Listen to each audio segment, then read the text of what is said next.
ಈ ವರ್ಷ ಕಮ್ಬ್ಯಾಕ್ ಹೋಗೋಣ ಅಂತ ಅನ್ಕೊತಿದ್ದೆ. ಇಲ್ಲ, ಚಾನ್ಸೇ ಇಲ್ಲ, ನೋ ವೇ.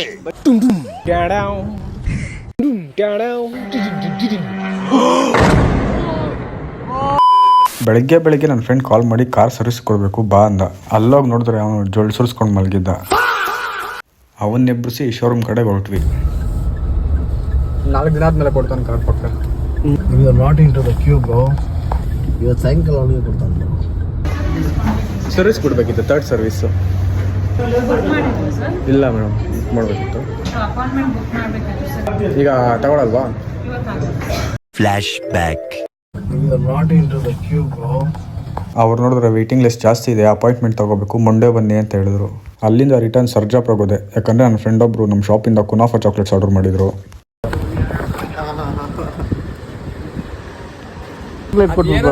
ಜರ್ಕಿನ್ ಮಾತ್ರ ಬಿಚ್ಚಾಕ್ ಬಿಡ್ಬೇಡ. ಬಿಚ್ಚಲ್ಲ, ಬೀಚಿದ್ರೆ ಬೈಸಿಪ್ ಸೀಟೆ ಗಾಡಿಸೈತೆ ಅಷ್ಟೇ.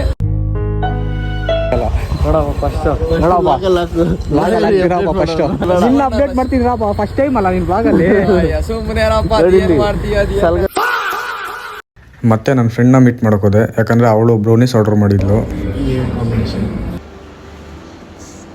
ಅವಳ ಜೊತೆ ಒಂದು ಸ್ವಲ್ಪ ಟೈಮ್ ಸ್ಪೆಂಡ್ ಮಾಡಿ ಬ್ರೌನೀಸ್ ಕೊಟ್ಬಿಟ್ಟು ಹೊಟ್ಟೆ ಹಶ್ವಾಗ್ತಿದೆ ಅಂತ ಚಂದಾಪುರದಲ್ಲಿರೋ ರೆಡ್ಡಿ ಹೋಟ್ಲಿಗೆ ಬಂದೆ. ಈವ್ನಿಂಗ್ 3:30 ಆಗಿದ್ದು ಕ್ರೌಡ್ ಕಮ್ಮಿ ಆಗಿರಲಿಲ್ಲ. ಸ್ಟಾರ್ಟರ್ಸ್ ಏನಿದೆ? ಮಟನ್ ಫ್ರೈ ಇದೆ, ಮಟನ್ ಚಾಪ್ಸ್ ಇದೆ, ಬೋಟಿ ಇದೆ, ಲಿವರ್ ಇದೆ, ಕಬಾಬ್ ಇಲ್ಲ. ಗ್ಯಾಸ್ ಇದೆ, ನಿಮ್ದು ಗ್ಯಾಸ್ ಪ್ರಾಬ್ಲಮ್ಮಾ? ಚಿಕನ್ ಫ್ರೈಗೊಳ್ಳ ಫ್ರೈ ಕೊಡ್ತೀವಿ.